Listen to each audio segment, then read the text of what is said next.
Good morning, Paul Georgi from Allendale. It's December 8th, Thursday morning. We have the USDA weekly export numbers out. That's the highlight of the day here. Corn exports 695 for old crop versus an expectations of 300 to 500. So this is the first time we've been above the estimated range in quite some time. Although when you look at the numbers, expecting only 300 to 500, if you guess low enough, we'll be above that number sooner or later.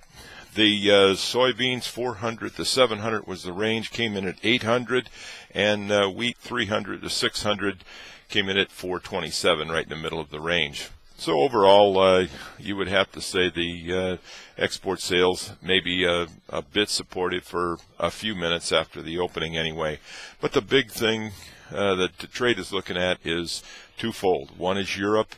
What are the European leaders going to do here tomorrow? And what kind of results are they going to have? Are they going to be able to ratify some type of new treaty that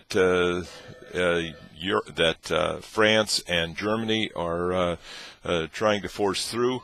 Or are they just going to come out with non-conclusion? If they come out with no decision on a new plan, then the S&P ratings company has warned that their ratings will be downgraded from AAA to something less. So a huge concern, a huge part of history here that could be made tomorrow and the results of this leaders meeting.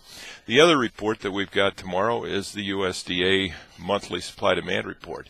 It's expected that the USDA will not change anything to do with supply tomorrow as far as the production, I should say, but they could change the usage side, and which would adjust the ending stocks. And because exports have running so low here for the last several weeks, and actually for the whole year except for that one big sale from China early in October, export sales have been down and they've been very slow. Will they lower the export sales and the export number, which could adjust the ending stocks and actually increase the ending stocks? So those are things that we've got to watch for tomorrow. The trade, actually, Reuters has put out some numbers on trade estimates and averages. The trade actually is looking for a decrease in ending stocks, 838, I believe, versus 843 in the corn. Allendale thinks that it's very likely that they will increase the ending stocks because they will reduce export sales.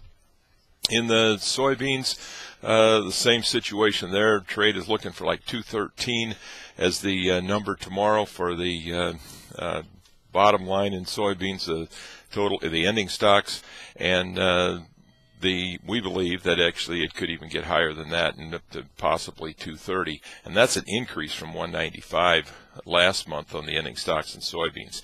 Not much change in wheat is anticipated. So today we've got all these factors pending, and I think we could see some two-sided trade. We might see some adjusting here, some evening up of positions ahead of the potential news coming out of Europe tomorrow morning and tomorrow afternoon, or as early as the USDA report tomorrow morning at 7:30. So things to look at here today in the grains. In the livestock market, cash cattle hasn't traded yet this week. It'll be an interesting where they trade, because the futures are considerably lower than where the cash traded last week at 124. Cutout values were down sharply this week. We did see a little bit of a rise yesterday, but there is definitely a disparity there of where cash is and where futures and cutout values suggest that it becomes profitable for the packer. So the advantages, the possible winter storms coming on here, and the tight supply of fed cattle that we're faced right now. In the futures, both cattle and hogs are bouncing right off of some key support area. Cattle went down to some horizontal support on the charts. Hogs went down to the 200-day moving average and bounced off of that for a few days.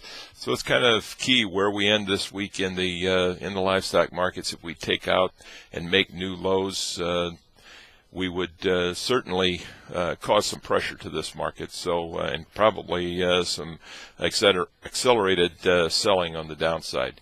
So it's a reason to stay in touch with Allendale's research. We also want to continue to invite you to our conference. It's coming up on January 20th, 21st.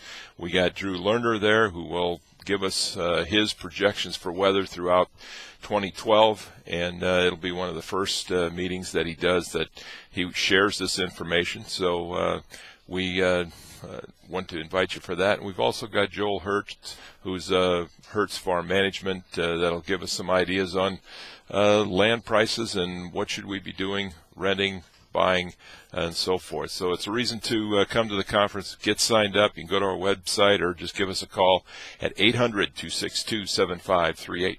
We wish you a very successful trading day. I'll talk to you tomorrow morning. Thank you.